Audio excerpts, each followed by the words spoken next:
Determine the requirement for product and service. Organization shall ensure that the requirement for product and service are defined, including applicable statutory requirement considering necessary for organization. The organization shall meet the claims for product and service is offered. So this is what I just mentioned, right? So if your product said, okay, your product will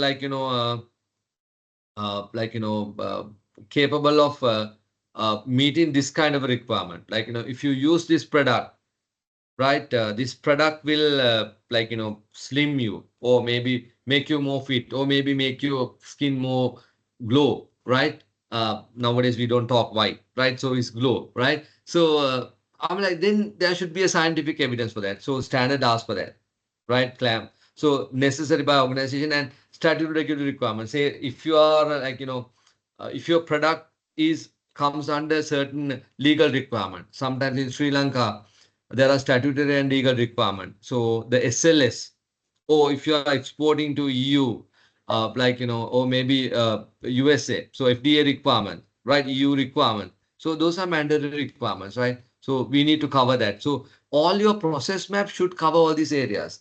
See, if you need to get a legal clearance for your product, that should cover by the process map. Right. So again, so this is lengthy, right? So so that's why I prefer to put up this in the morning hours, right? The organization shall ensure that it has ability to meet the requirement for product and service to be offered to the customer. The organization shall conduct a review before committing to the supply product and service to a customer, including requirements specific by the customer, including the requirement of delivery and post-delivery activities, especially food product, delivery, post-delivery, requirement not stated by the customer but necessary for specified or intended use when it's known, a requirement specified by the organization, a statutory and regulatory requirement applied to the product and service, contract or order requirement different from these previous exposed. So when you develop your what do you call the process map. So all these legal requirement can be part of your inputs. Yeah, this can be part of your inputs, right? So these you can consider as a kind of inputs, right? And then when it's come to design development, right? So this area is pretty specialized area, because most of the organizations they don't do design development, right?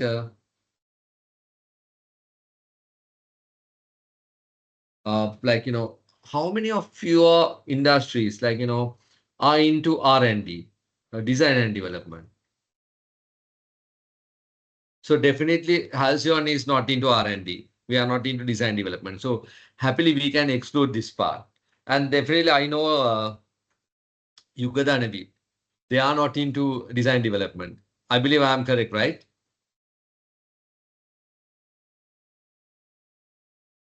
Yeah.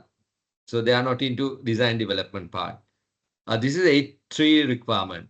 What about others? I know like this Ayurveda, there was one member from Ayurveda. Are you into design development? I believe dairy, you are definitely into design development. Is it?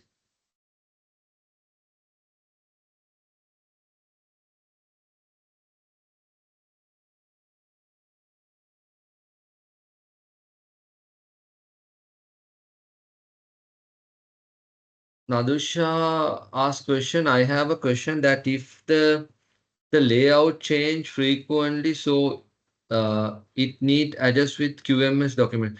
What do you mean by layout? Nadusha, what do you mean by layout?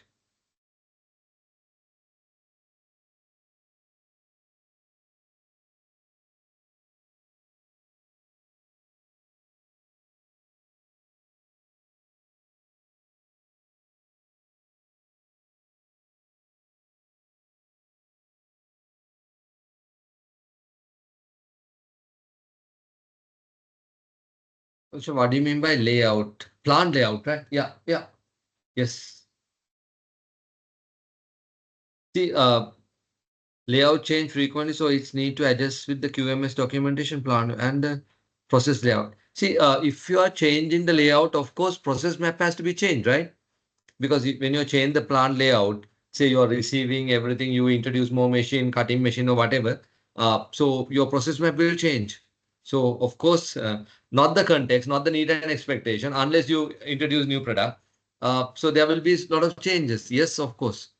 The process layout, yeah, there will be a lot of changes because process layout will like basically give you a good understanding about your what do you call the process map is in line with your process map, right? The moment you change, like you have to do all the changes. Yeah, a lot of changes.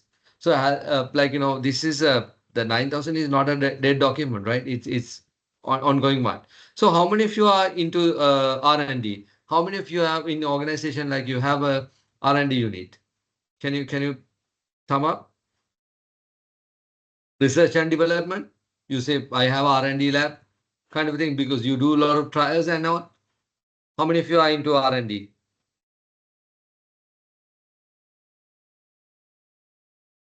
None of you organizations are into R&D or what?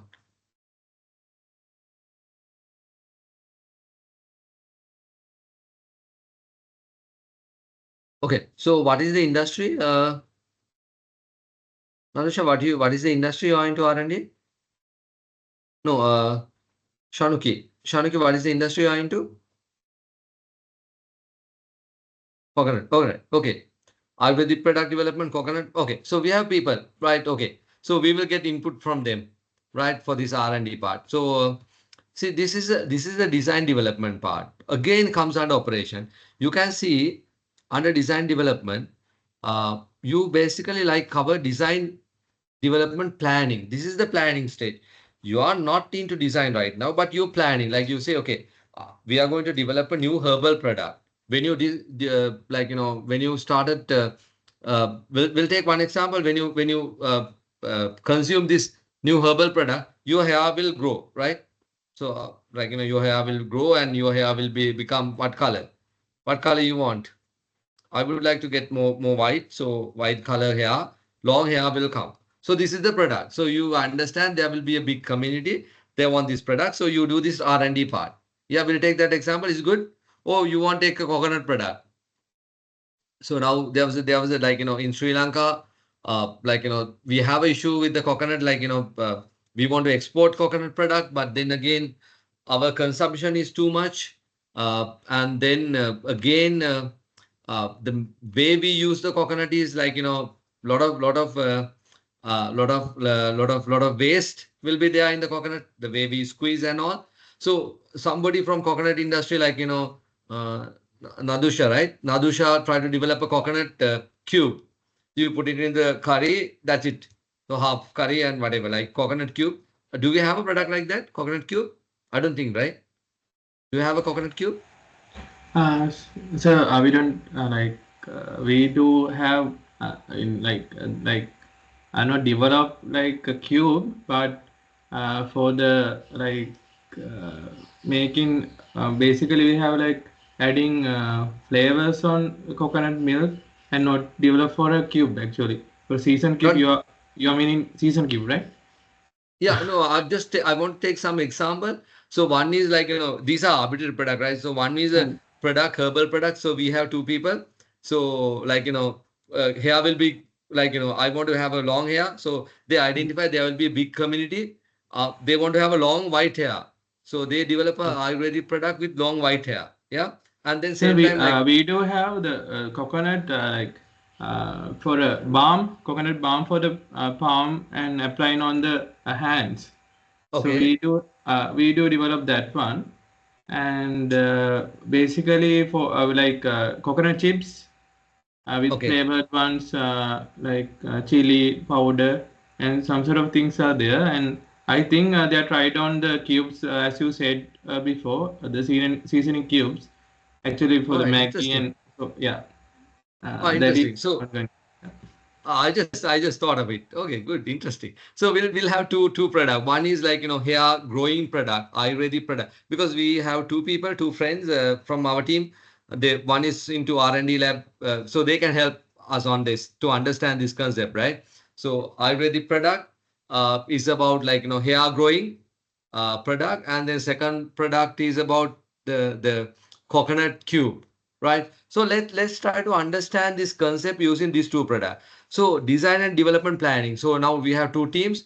One team is working on the hair growing product, and other team is working on the coconut cube, right? So they said like, okay, in determine the stage and control for design and development, the organization consider the nature, duration, and complexity of the design and development activity, the required process stages, including applicable design and development review, the required design and development verification and validation activities, the responsibility and authority involved in the design development process, internal and external resource need for design and development and product or service. Now, this is complicating, right?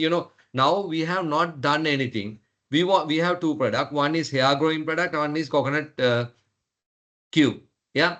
So now we need to identify the verification and validation. What do you mean by verification? What do you mean by validation? Can someone help me to understand? What do you mean by verification?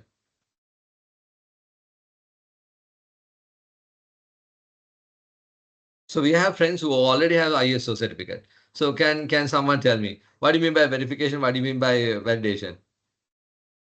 Yeah, developing natural Actually, hair dye to gray hair. Yeah, can do. verification means actually, in my point of view, I think that we want to do trials and make sure that that product is capable of like the internet use is that we can verify that this from that particular product we can do it uh, right according to that characteristics. Okay. And the validation means we have to do a validate for a time or temperature combination. If that temperature means the storage time, if it is concerning the 12 hours, so we have to validate it from other, again it means the accredited body that particular time temperature combination that you store whatever process is it means thermetically that process is validated. So that's, I think, if I'm wrong you can correct me. Okay. No, that's fine. You're almost there. You're almost there. Let me simplify this. Verification, you always check against the standard. Say for example, let me say for example, now we take two examples. So we got feedback, verification, design and specification, compliance before operation, validation, performance, functional compliance. Yeah, almost there. See if we took two product verification process, confirming that something is accurate, validate, meets the required standard. Okay, you guys almost there. See, I'll simplify this. If we talk about two product, one is hair product and one is coconut cube, right? So coconut cube, you might have a weight, maybe, I don't know, maybe 10 grams, one cube, right? So you guys the food expert, right? 10 grams, and then cube size is 3 centimeter, 3 centimeter kind of a thing. So you just measure that.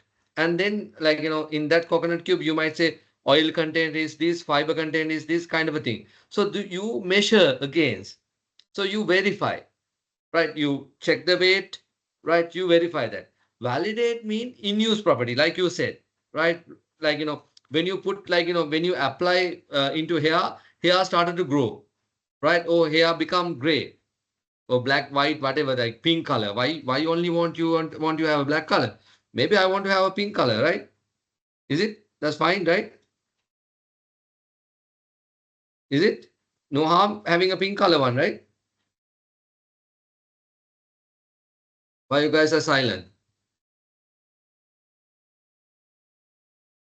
Yeah, no harm, right? Yeah, I got a feedback. See, I'm okay. Pink color hair. Like imagine I'm coming to the training program with the pink color hair. Very nice, very attractive, right? So everybody start look at my hair. So maybe convert into pink color, right? So that's the interesting. So the validation part. So I'll take one example, easy example. If you're making a tire, right, the rubber tire, right? So anybody from tire industry? Right. Okay. So if you're making a tire, so tire there has a width, the size of the tire, right? The height. and the weight of the tire. So all these things you can verify, you can measure. The validation is what? So the tire, when they manufacture tire, they will give assurance saying, okay, this tire is capable of running 30,000 kilometers. So you need to validate that. So like your pasteurization, you will say, okay, this particular time, this particular temperature, it kills all the bacteria, it kills all the germs, it kills all the microbiologists, right? So you need to validate. Like validation is done, like you said previously, you need to send sample, product sample for third party lab, accredited lab, to get the validate results. But the verification, temperature, your retorter, whatever the equipment you are using, temperature, time and temperature, you verify. I believe you clear with that, right? So all these factors right now, this is design development planning. Depend on your product. You need to identify what are the external resources, how you're going to identify the external resources, right? So all these things you need to identify. Nadish, you're spot on, right? Right. So, okay. So you need to identify all these things. So this is design development plan. You spend time on planning. You develop the process map. So what are the factors you're going to verify? What are the factors you're going to validate? And who will be responsible for this particular part, right? And is there any legal requirement, right? Like, you can't just you can't just put anything. Like, I initially took one example, like, hair growing. So if hair growing chemicals, right? Like, if it is carcinogenic, yeah, I mean, like, what cancer does is, like, it grows cells. So if you apply that, that will, like, that's the legal violation, and not only legal, ethical violation. So you have to identify the proper chemicals, right, with the legal requirement. So that is one thing. So, and then what are the external internal resources? Like, you talk about accredited lab, right? Because, like, you are going to justify your decision based on the lab. So lab should be accredited, right? So those information. So design development planning has to be there. And then the need to control interface between person involved in the design development process. So there will be different process, like, external lab will be interfere, your internal team will be there, production team will be there, and then you are getting some information from market research, because market people will say, okay, there's a segment, like, 20% of the Sri Lankan segment wants pink hair. So develop a product for pink hair. And then they will say, okay, like, Colombo community, like, people from the rural area, like, they will require the coconut, the cubes. But when you go to the village, people don't prefer. So maybe 30% of the people want cubes. So develop a cube, right? So that's marketing input, right? What happened if this input is wrong? There are classic cases, right? The need for improvement of customer and use for this design development process. The requirement for subsequence, provision of product and service. The level of control expected for design and development process by the customer and the interested parties. The documented information need to be demonstrate that design and development requirement have been made. So this planning has to be there. So this you need to document. And then here we talk about design development inputs, right? So design development inputs. The organization shall determine the required essential for the specific type of product and service to be designed and developed. The organization shall consider function and performance of the requirement, information derived from previous similar design and development, statutory and regulatory requirement, standard or codes of practice that required has been committed to implement, potential consequence of failure due to the nature of product and service. Input shall be adequate for design development process, competent and unambiguous. Conflicting design development input shall be resolved. The design development shall retain documented information. So this, like, the context, no design development, no documented. Need and expectation, no document. But process flow, yes. Now design development, everything they ask for the documented information, right? So here they ask for statutory legal requirement, like, color hair dye, right? Is there any legal requirement? Is there any permitted dyes you can use? The coconut, when you do that, like, is there permitted preservatives, right? So is there any code of practice? So all these things we need to study. And then potential failures, like, sometimes under design development, people will do study called FMEA, failure mode defect analysis. Just type and see what do you mean by FMEA. So this, most of the time, design development people will use this FMEA study, right? What are the consequences if there's a failure, right? So these things will be like there. So these are the design development input. Now design development control, verification activity are conducted to ensure that the design development output meet the input requirement. Then validation activity are conducted to ensure that the resulting product and service meet the requirement for specified application or intended use. Right? The coconut powder intended use is like when you put into the curry, it should give the same flavor, same color, same thickness. Right? Customer should not feel like you add a cube. I mean, a customer should feel like you add coconut water. No, not water, the coconut milk actually. Right? So they have to have a same feeling. So the validation should be tricky. Right? When you do the research, you might do the blank test. There should be a similar type of curries developed using a coconut milk, and then similar curries will be using developing the coconut the cube under your design development, and then they will give it to a panel as a kind of a blank test, right? So when you do a blank test, you feel like you shouldn't, you get a good results. And if the panelists can identify, okay, this is from coconut milk, this is not from coconut milk, something else, your test is failed, right? That's the validation part. It's same with everything, right? So you do a blank test. Right? This is very interesting, right? So then based on that, you take decisions, right? So you need to identify the correct sample. Like, if your coconut product is for the working community within Colombo and suburb, you can't do your research in somewhere else in village, but you have to do the same, right? So and then you're here, you identify the segment like, okay, people from 28 to 25, or maybe that age, or maybe 20 to 25. People look for color like pink color, or maybe the hair growing is required by people from above like 45. So that segment you need to identify. So then you need to validate, right? So then the necessary action has taken, problem determined during the reviews, verification, and validation activities. So you might do a lot of changes, and then documented information of these activities is retained.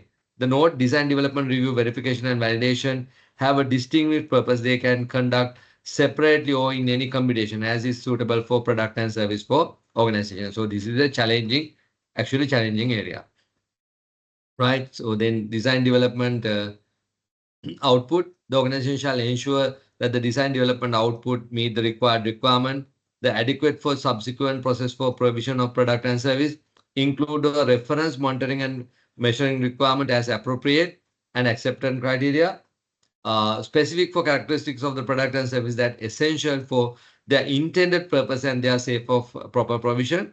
The organization shall retain documented information. So output, you need to have a documented information, right?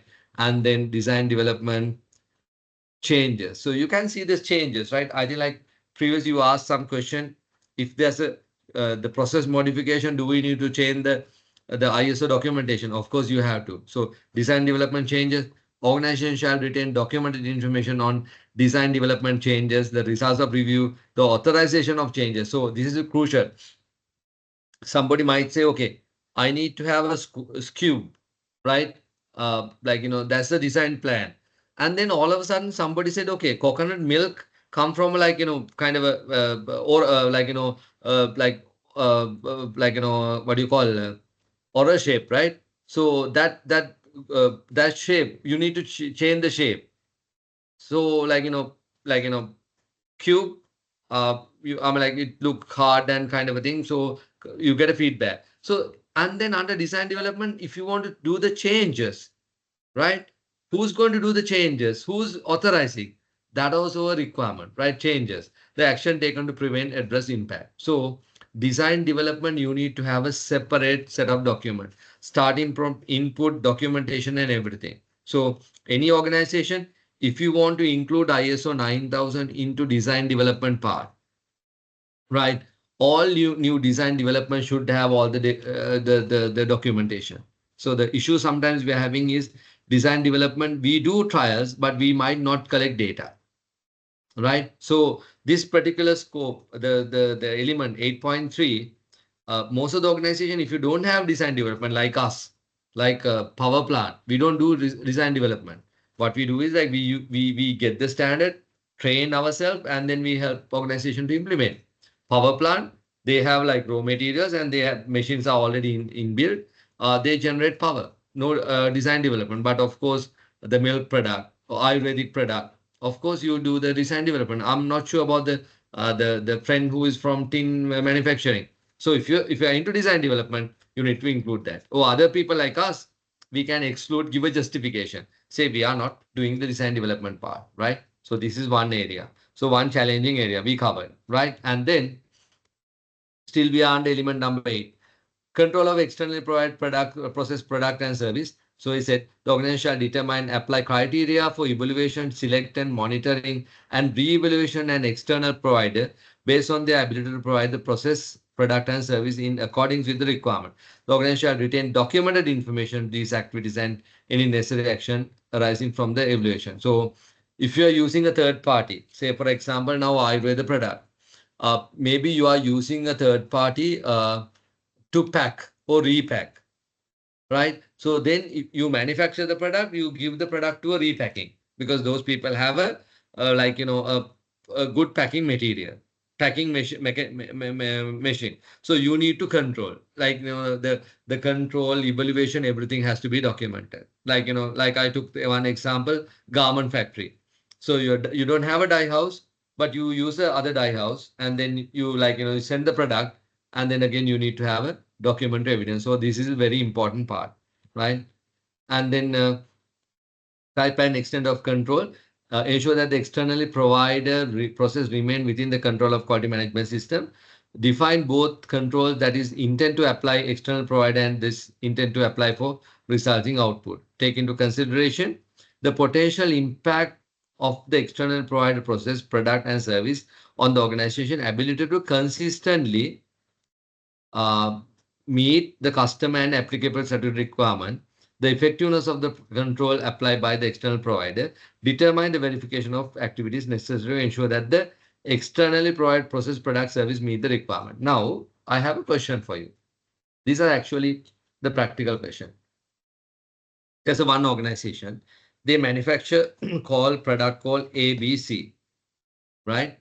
So the C product is actually, I'm like this, all three products belongs to this particular organization, right? But C products, they don't have capacity. They actually outsource. They send it to a third party, they manufacture. Right now, my question, when it's come to an internal audit or maybe external audit, does the certification body need to visit that particular site and audit them? If they have to visit and audit, what is the context? Are they need that third party need to have ISO requirement like these people? What is your feedback? Can I get some feedback? I hope my question is clear. Let me repeat again. You have organization called A, and they have a product called XYZ, right? Z product, they actually outsource by the third party. And then they want to get a ISO 9000 certification. And then they want to include all these three products into XYZ three product into the product scope. Now, my question is to you, does ISO auditors will visit the place, the third party X product they manufacture, and what are the things they are going to check? Are they going to check entire quality management system of the X, the third party? So what is your feedback?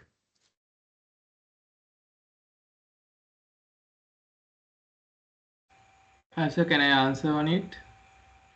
Please go ahead. I need Okay. feedback. Basically, I think the XYZ company, like if I'm basically think about the third party manufacturing, right? So Is that product? Yeah. yeah, okay. So from the raw material perspectives, so they supply for us for the manufacturing side, and for the auditors, they need to observe how the supplies, means the raw material supply evaluations and the other things from that particular site. So they want to visit that particular place and observe how the raw materials are stored and the processors. I mean, if that the premix or some sort of done in there, and the contract packing is on the like the other side. So the raw material flow in and the other things should be audited in that particular place, and so the both places should be audited, as my point of view. And Anshan, so you mean both places should be audited as per the same criteria, or is there, I mean, like, the mother company has like, two product. We'll say, like, XY and only Z is manufactured. Say out of portfolio, like, 80% is coming from XY. So you mean to say, is it the third party will be audited under same 9,000, like, all 10 elements will be covered, something like that?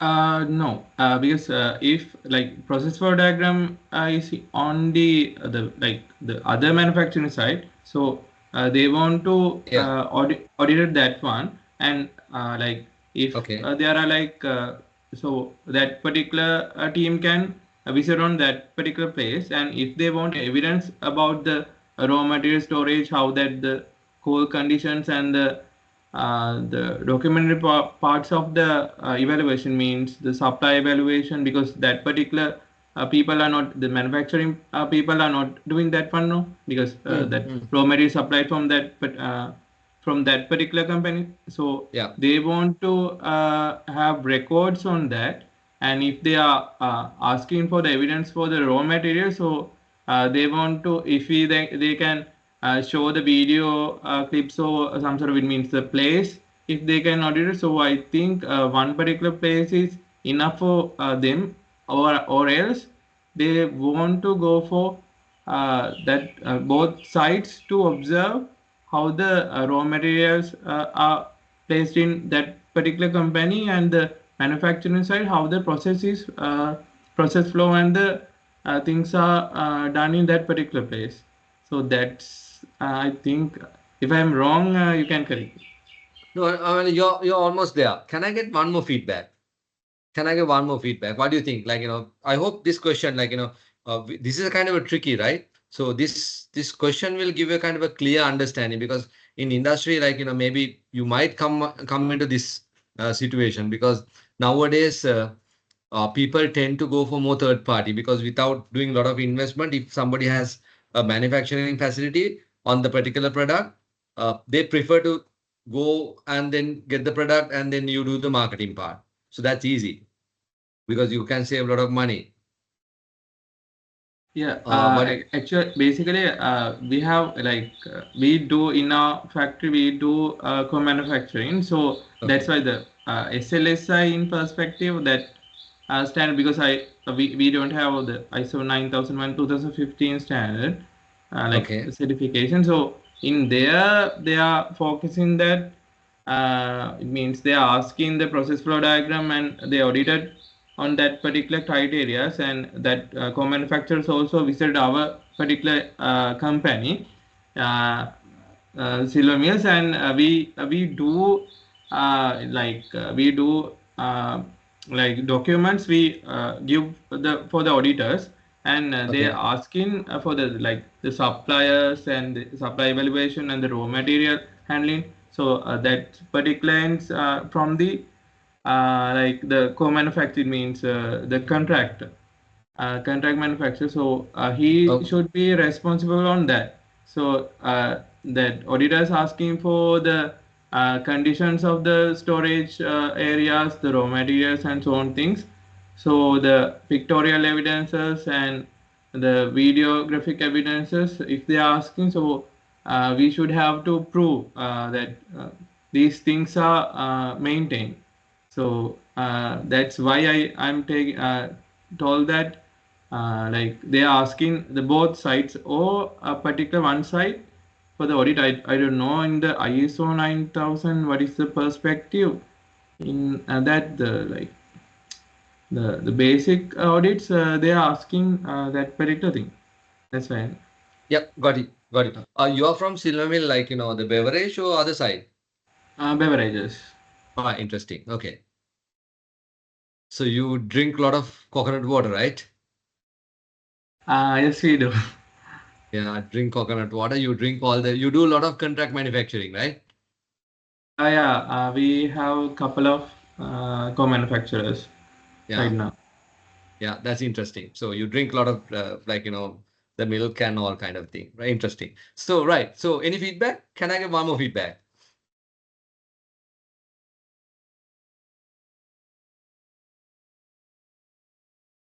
Can I get one more feedback?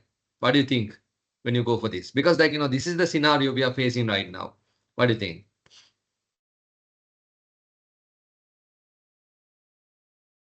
Can I get one more feedback? One more feedback. What do you think? Like when you have to do you have portfolio 3 product, one product is manufactured by the third party.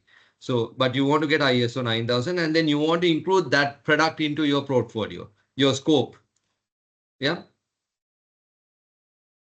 What do you think? Can I get one more feedback? Maybe you can talk, you can write, or what's else? Can I get one feedback? One feedback, guys. Okay, I'll get one feedback. I think mm,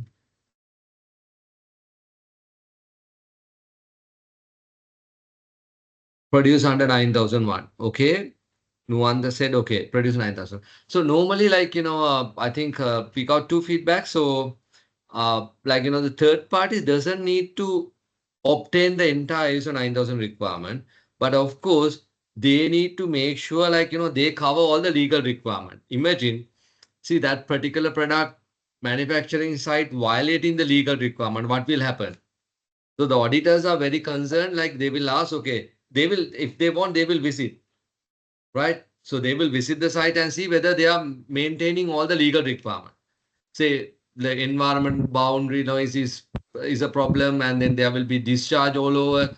So they are violating legal requirement. So then what happen if they give a certificate for this particular organization? That will be issue, right? So they will check the legal regulatory requirements, and then plus they will check the organization's controlling mechanism.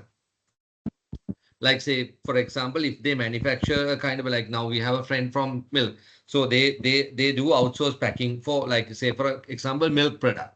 So if the particular organization, like say for example now Halcyon, we think of okay, we'll go for a milk product right now. So we don't have milk facility, so we'll go to the silver mill and say okay, look, we have a product, we have a formulation, everything. Can you do a milk packing? So they will say okay, yes we do. So then if you want to get ISO 9000, we'll say under our scope, we want to extend our scope for milk manufacturing, right? The flavored milk, the Tetra Pak actually. So then we need to show them how we are going to control the silver mill. What is the mechanism? Are we checking? Do we have a guy there to do the quality control part, and whether this person is know about the operation, right? And then what is our agreement says? All these informations are required, right? I believe is clear. So the certification body will check actually the legal requirement. If there's a violation, they don't allow the particular organization to add that particular product into the scope. Either they have to make sure like is comply with the legal requirement, then only add. Otherwise, they can remove and continue only with that organization. Or then second thing, they need to have a proper data to show that the product is under control by the particular main organization. I hope it's clear. Team is clear? Is it clear? This is a critical area. Yes, When you sir. come to It's good. right, excellent. So that's why you have surprise supply audits. You have tight guideline from your buyers, right? And then that's why they ask you to go for FSSC, not for ISO 22000. Why? The FSSC standard has a different meaning. The audit will be basically surprise audit, right? So once a year, within 3 years time, they will come for a surprise audit, right? Yes, we are hoping also. Not. Yeah. So that's why your suppliers, especially multinationals, they will ask you to go for that. Right. Now let's move on. So we are still at the element 8. So we started with the process map. Now all these things has to be covered in your process map, right? So control of production and service provision, ability to document or the maintain that define the characteristics of the product to be produced, the service to be the provider to the activities to be performed, the results to be achieved, the availability and use of suitable monitoring and measuring resource, the implementation of monitoring and measurements activities at appropriate stages to verify that the criteria for control of process or output and acceptance criteria for product and service have been met. So these requirements has to be covered. And then due to the use of suitability infrastructure, the operation of process, the appointment of the competent person. So this is the competent person, including any required qualification. Then the periodic revalidation and ability to achieve the planned results of the process, product and service provision. When the resulting output cannot be verified by the subsequent monitoring and measurement, the implementation of action to be prevent human errors, the implementation of relevant delivery and post-delivery activity. So your process map should be covered all these requirements, right? And this is very important. Traceability. Organization shall use suitable means to identify output when it's necessary to ensure that the conformity of the product and service. The organization shall identify the status of output within the repeat to monitor the measurements of requirements throughout the production and service provision. The organization shall control the unique identification of output when traceable is requirement and shall retain documented information necessary to enable traceability. Right? Right. This is very important. I'll take few minutes to elaborate this. Now, see, we are a service industry. So if you do a service for one particular organization, say Yugadanabi or maybe Silver Mill, right? So we do service, and then after 1 year's time, oh, they don't have they will say, okay, the auditors will come and say, okay, this particular document is not available or there's an issue. They want to come back and identify, ask who did the consultancy, like what. So then they will come back and say, okay, Halcyon, Rasita, like you have an issue. There was an issue with the auditor, and then raise this finding. Can you tell me who did the audit for your organization? You can't remember everything, right? So there should be a documented process, right? Now, Silver Mill, they manufacture the coconut water, coconut vida, and all this. And then if there's an issue with the particular batch, if they want to trace back and identify, your own coconut water or maybe third party coconut water, what is the batch? What is the the mix? So they should have that particular system. Maybe you're doing a herbal product. So when you do a herbal product, who are the supplier? What are the products? Who will be the operators in this particular the batch, right? So all these things has to be there. So we call it traceability. What we do is at the beginning, if we first when you do the audit, we try to do a traceability audit at the beginning. So if your traceability is there, we know you have a quite good quality management system. Like it can be service industry or it can be a manufacturing industry for the product. But if you have a good the traceability, we know okay, look, it's great. We don't need to worry about quality management system because it's there, right? If you have a traceability. Batch code, yep, you can use the batch code. Yeah, it can be, yeah. So then there are two things this 9,000 doesn't talk about the forward and backward traceability. Since most of you are coming from food background, I'll talk about the forward and backward traceability. Backward traceability means you have a product, you have a batch code, you should be able to trace back up to a supplier, say manufacturing, pasteurization, packing, all this information. Then you need to identify the supplier. Why? Because then you can identify, okay, these are my remaining product. That's the backward traceability. So that's why your checklist, data collection sheet, temperature monitoring, all these cleaning checklists are very important because it help you to identify the traceability. Right now, somebody is there from DC, right? Virgin coconut oil. We talk about the oil, coconut oil. So now, is there anybody from oil, coconut oil?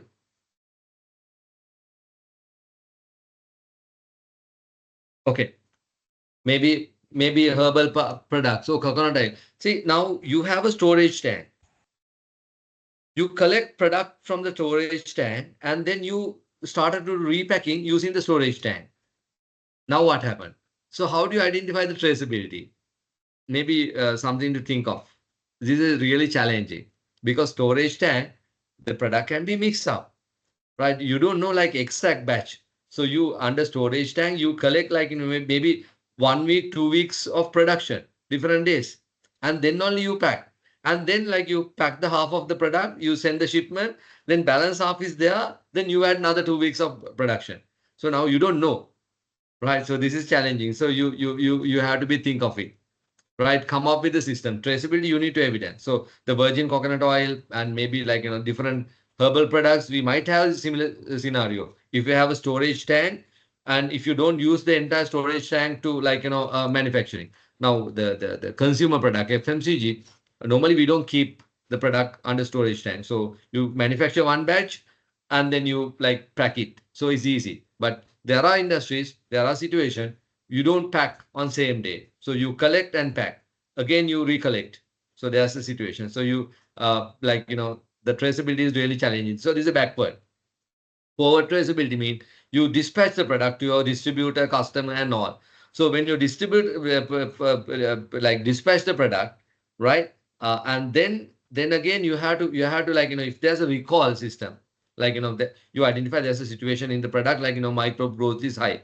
So you want to do a silent recall without communicating the customer. You want to recall it back. So you need to study like, what is the amount of quantities available with your distributors, right? Can I recall everything? So if this goes to consumer, I mean, you have no option. You have to go for the public recall. So then there will be an issue with your brand name, right? So there are two sides, but 9,000 we don't go into forward traceability, but we will only work on the backward traceability. But food safety, of course, forward traceability. Then when you come to forward traceability, we as a technical people, manufacturing people, we can't do it by ourselves. Of course, we have to get a support from marketing and all that because like we manufacturing like our scope will end at the warehouse. So from warehouse to warehouse customer, if you ask information from customer, they don't give that information. So only through the marketing. So your process map should be capable of meeting that requirement as well. So this is the tricky area. But if you want to understand whether this particular organization is good, their quality management system is good, so do a traceability study. And if they have a traceability, if they can prove the traceability, like 90%, they have a good quality management system. If you don't have a good traceability, of course, then you are sure that their quality management system is not that good, right?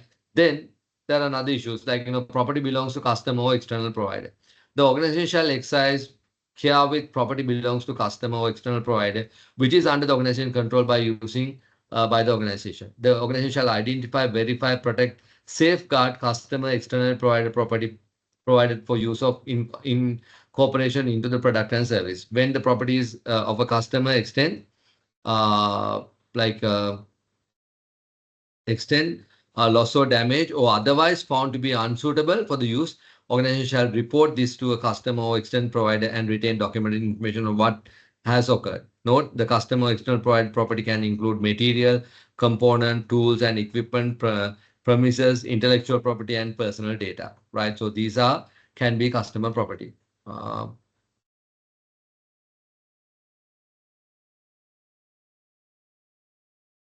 right, okay. So we need to have lunch break, right? So we didn't have a tea break also, right? You guys may be having a tea break. That's a luxury. But I didn't. So shall we break for, I think like organizations are there. Organizers are there. Maybe one of them can chip in and tell me the time. Organizers අපිට පොඩක් බඩගිනි ඔයගොල්ලෝ මොකද්ද කියන්නේ? So we'll get organizers to talk. So now, So it is 11 past 53 minutes. so at what time you want us to stop for lunch?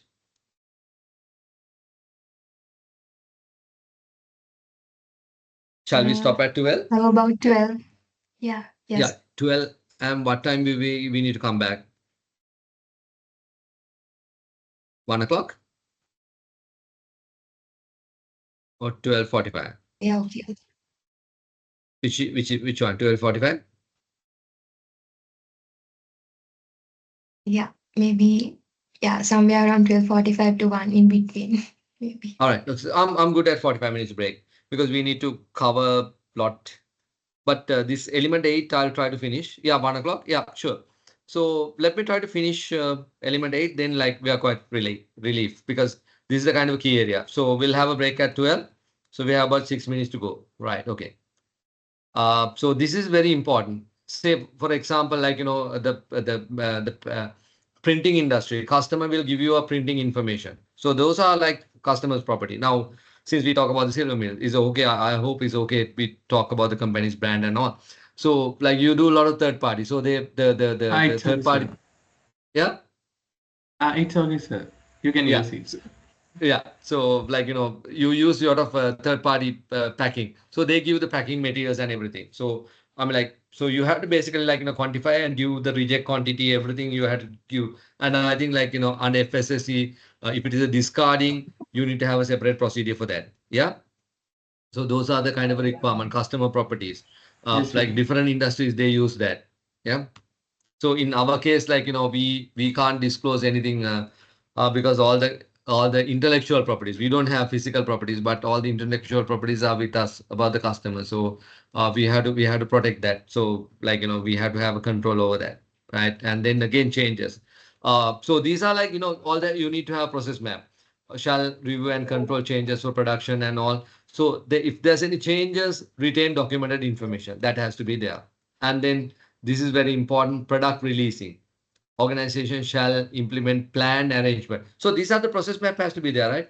Process map with the criteria, authority, and responsibility.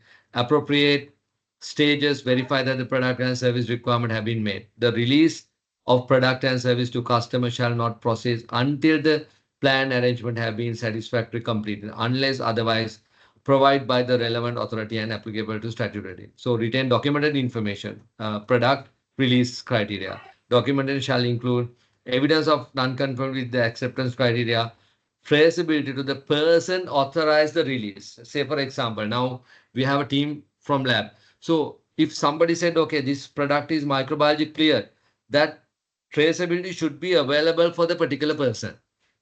So now when you go to the audit, sometimes you can see the tick mark, right? So tick mark doesn't indicate anybody. So it's violation of this clause, like, say traceability to the person authorized the releases. Sometimes like, there's a guideline, testing should be done by one person and then releasing, review the results, releasing done by a second person. So these guidelines are there, right? So this is very important. So all the documented information, you cannot do it verbally. Documented information or otherwise system generated information, because system basically give this information, right? If you are using a system, right, it basically gives all the information who authorized the system. Right? Somebody can release the product and then there should be a person to authorize the product. So those information has to be there. Right. So when you develop process map, again, I'm coming back to 4.4. You need to have all this information. Yeah.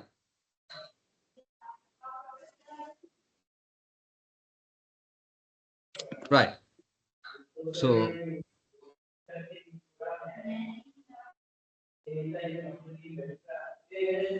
Sir, I have a question. Can I ask? yeah, sure. Mang ito kaure tawa hana kil prashna. That's why I just stopped. Yeah, go ahead. Uh, if we concern with the non-conforming incident, right? Okay. Having a mole growth or bloating incident. So Okay. we are doing how it happens. So we do a RC, So Yeah. if we found that a particular place and we do the retesting and how it happens and we corrected that one. Think if some sort of microorganisms positive in the water, so if that particular source in that particular incident happens 3 months before, and Mm. afterwards we are checking, then that particular the source or some sort of cross contamination, no, so that has eliminated. Mm. So so in that documentations, so they the auditors, can they raise a non-conformity that that the non-conforming incident on that incident, because that has been corrected and we are documented, so it will not an unconfirmed incident, right? No, If it it can't is. be. It can't be. Okay. See, the auditors can raise an unconformity against that. Like, there was a results out situation, like, your coliform, whatever the results is out, but you have not captured it. You have not taken any corrective action. and then the way you identify the corrective action is wrong, then of course they can raise it. But as long as you understand it, you take a proper corrective action, and then corrective action has been validated with the timeline, I'm like, that's fine. Then nobody can raise a finding, because that's what the system, because system is not always perfect, right? So there can be some human errors or maybe technical errors. So then our system should be capable of identifying it. Is it? Yes, sir. Yeah, Okay. understood. Thank So you. right. So this is the non-conforming part. Let us finish element 8. I think that's easy. Identify the control to prevent the unintended. I think like this is the question. Unintended use of delivery. So organization shall take appropriate action based on the nature of the non-conformity and its effect of the non-conformity of the product service. This also apply for non-conformity product and service detected after delivery product during and after the provision of service. The organization shall deal with non-conformity output in one or more of the following ways. So one or more. So correction mean like you identify this particular product is spoiled, particular product is damaged, color change, right? Bloat, right? So you correction is you hold the product, you segregate, right? You segregate contaminated products, return to the suspicion provision of promise, like inform the customer, and then you do the like root cause analysis, and then sometimes like if it is not under legal violation, if it is not under consumer safety violation, or there's no food safety issues, say for example, now like say for example, packaging, you have a small color deviation, like nothing to do with the product, due to printing error, small line, like only trained eyes can see it, but your QA guys hold it.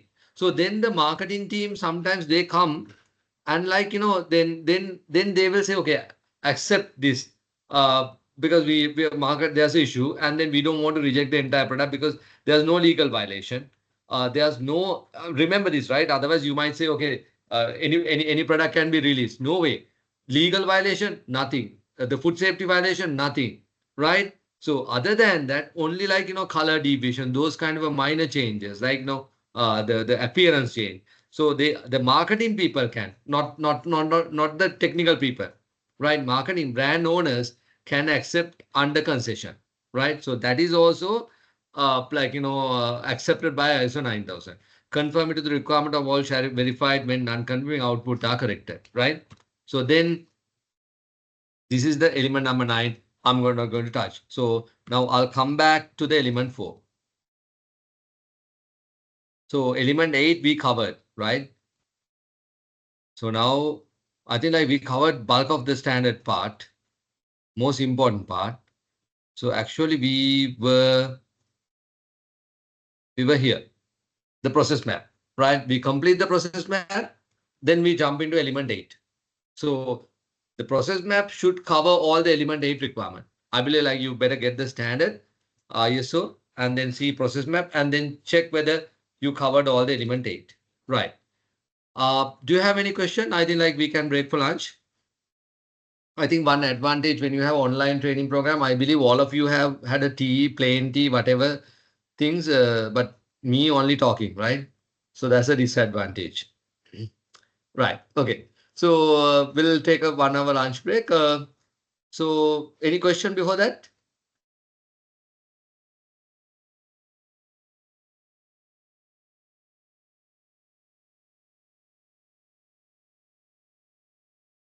All good? All ready for lunch?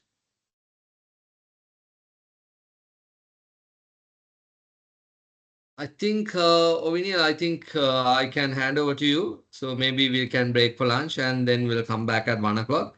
So don't eat too much. So you'll feel sleepy. I think most of you are in the bed and listen to this. Uh, right? So let's do, I mean, like after lunch, we'll do a lot of case studies. Don't worry. So that's why I want to finish the element 8. So after lunch, we'll do a lot of case studies. Yeah, all good for lunch? So shall Ovini, you over to you. So we can break up for Yeah, lunch. okay, I'm thanks. good. Okay, thank you. So participants may stay in meeting and you can have your lunch and come back by 1. Thank you.